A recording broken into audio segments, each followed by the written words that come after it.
మిథున రాశి వారికి జూలై నెలలో ఏ రకమైన ఫలితాలు ఉండబోతున్నాయి? ఉద్యోగ పరిస్థితులు ఎలా ఉన్నాయి? వైవాహిక జీవితం ఏ రకంగా ఉండబోతుంది? సంతానపరంగా వారు ఎలాంటి నిర్ణయాలు తీసుకోవాలి? ఇలాంటివన్నీ కూడా మనం ఈ నెల గోచారాన్ని సమీక్షించుకుంటూ ఆ ఫలితాలని తెలుసుకుందాం.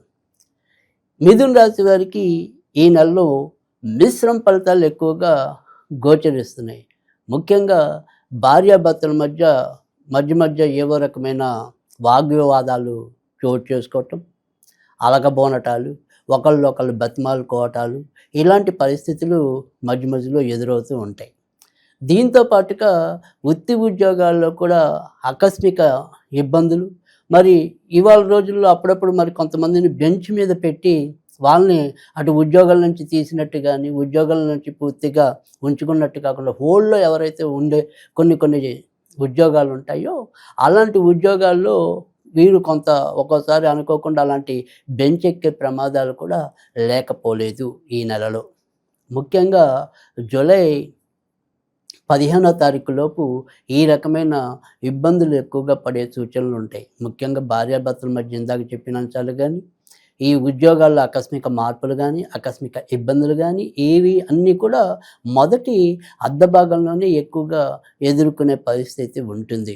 మనసు ఎంత పాదరసంగా పరిగెత్తినా, ఆలోచనలు కూడా ఎంత త్వరిత వేగంగా ఎలాంటి విషయాలకైనా అకలింపు వచ్చినా ఒక రకమైన చాంచల్యంతో ఇబ్బంది పడటం అనేది కూడా ఈ నెలలో వీరు ఎక్కువగా ఉంటుంది.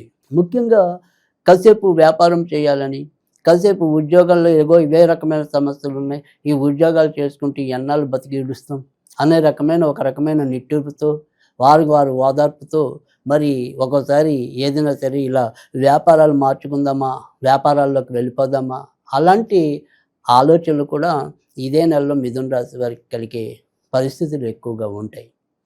ఏదైనప్పటికీ కూడా పరిస్థితులు ఎటువంటివి అయినప్పటికీ కూడా, అంటే మనకి ఉద్యోగాల్లో అవి శత్రువులు పెరగచ్చు, లేదా మన మీద ఒత్తిడి పెరగచ్చు, చేస్తున్నాం కదా అని మన మీదే అన్ని రకాల పనులు కూడా రుద్దచ్చు.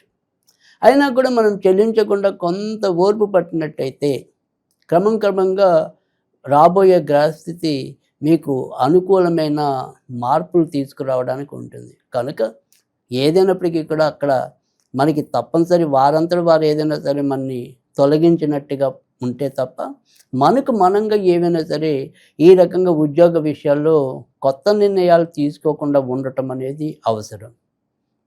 విదేశాలకి వెళ్ళాలి అనుకునే వారికి ఎటువంటి పరిస్థితులు ఉండబోతున్నాయి? విదేశాలకి వెళ్ళాలి అనుకునే వారికి అయితే కనుక బాగా అతి కష్టం మీద వారికి సంబంధించిన ప్రయత్నాలు నెరవేర్చబడడం అనేది అయితే ఉంటుంది. ప్రస్తుతం భాగ్యస్థానంలోనే వీరికి దూర ప్రాంతాల స్థానంలో రాహు సంచరిస్తూ ఉండటం అనేది కొంత మంచి అయినప్పటికీ కూడా అది చివరి నిమిషం దాకా మనని అటు ఇటు కాని పరిస్థితిలో ఉంచడం, మరి అది గోడ మీద పిల్లిలా అటు పడుతుందా ఇటు పడుతుందా, మనకి వీసా మంజూరు అవుతుందా లేదా, ఇలా ఈ రకమైన ఒత్తిళ్లతో ఇబ్బంది పెట్టడం అనేది కూడా జరుగుతుంది.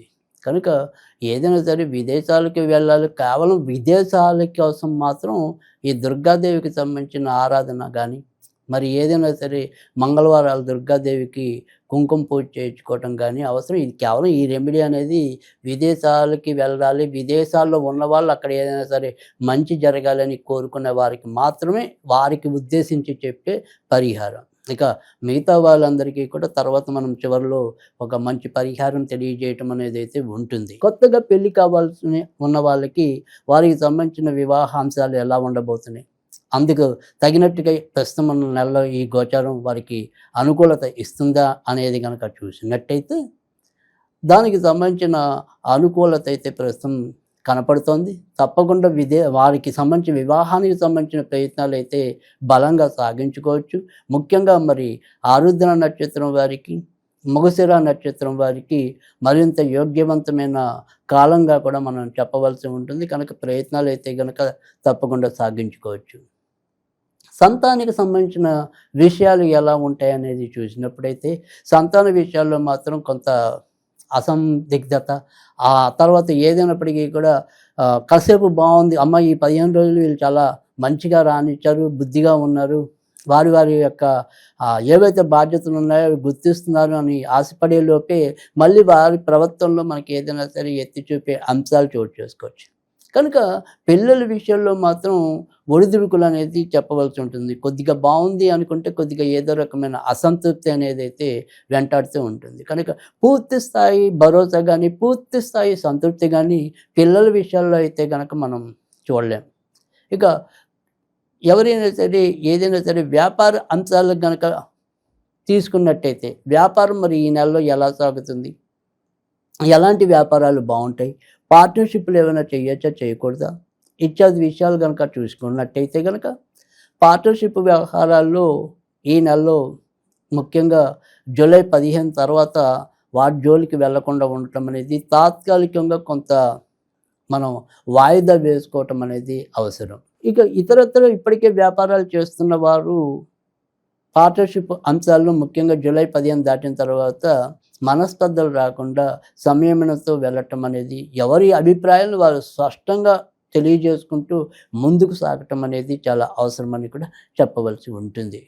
ఇక ఈ నెలలో ఎవరికైనా సరే ఏదైనా సరే ప్రజల నిత్యావసరాలుగా వ్యాపారాలు చేస్తున్న వారికి ఎక్కువగా అంటే ఈ తిండికి సంబంధించిన అంటే క్యాటరింగ్ గానీ, తర్వాత ఇతర ఈ హోటల్స్ ఇలాంటివి ఏమైనా సరే తిండికి సంబంధించిన అంశాలు గానీ, పాలు, నీళ్లు ఇలాంటి వాటికి సంబంధించిన వ్యాపారాల్లో ఉన్నవారికి అభివృద్ధి ఎక్కువగా ఉంటుందని చెప్పొచ్చు. అలాగే ఎరువులకి సంబంధించినవి కానీ, వ్యవసాయ ఉత్పత్తులు కానీ, వ్యవసాయాలకు సంబంధించినవి కానీ, అలాంటి వ్యాపారాలు చేస్తున్న వారికి కూడా ఈ నెలలో ఎక్కువగా మంచి ఫలితాలు ఉంటాయని చెప్పొచ్చు. తర్వాత టైలరింగ్ మీద బతికే వాళ్ళకి కూడా ఈ నెలలో ఎక్కువగా మంచి అవకాశాలు ఉంటాయని కూడా మనం చెప్పుకోవాల్సి ఉంటుంది. తర్వాత దంత వైద్యులకి ఎక్కువగా మరి ఈ నెలంతా కూడా మోక్షకరంగా ఉంటుందని కూడా చెప్పుకోవచ్చు. సో వ్యాపార అంశాల్లో ఉన్న వాళ్ళకైతే గనక ఈ రకంగా బాగుండటం అనేదైతే అంటే మిగతా వ్యాపారాలతో పోల్చితే ఈ వ్యాపారాల్లో ఉన్నవారికైతే గనక మరింత మంచి జరగడానికి కూడా ఉంటుందని కూడా మనం చెప్పుకోవాల్సి ఉంటుంది. కనుక మిథున రాశి వారైతే గనక ఈ నెలలో ఏదైనా సరే కొంతవరకు జాగ్రత్త తీసుకోవాల్సింది ఏదైనా ఉంటే గనక తొందరపడి మనం ఏదైనా సరే ఉద్యోగాల్లో గబుక్కున మారిపోకుండా ఉండటం అనేది ఒకటి. తర్వాత ఉద్యోగాల్లో మనం అప్రమత్తంగా ఉండటం అనేది ఒకటి. భార్యాభర్తల మధ్య కొద్దిగా ఏమైనా సరే విరోధాలు వస్తుంటే అణిగి కొంతవరకు ఒకళ్ళొకళ్ళు కొంత సంయమనం పాటించడం అనేది ఒకటి. ఈ 3 రకాల జాగ్రత్తలు తీసుకున్నట్టయితే కనుక తప్పకుండా మంచి ఫలితాలు రావటం అనేది కూడా ఉంటుంది.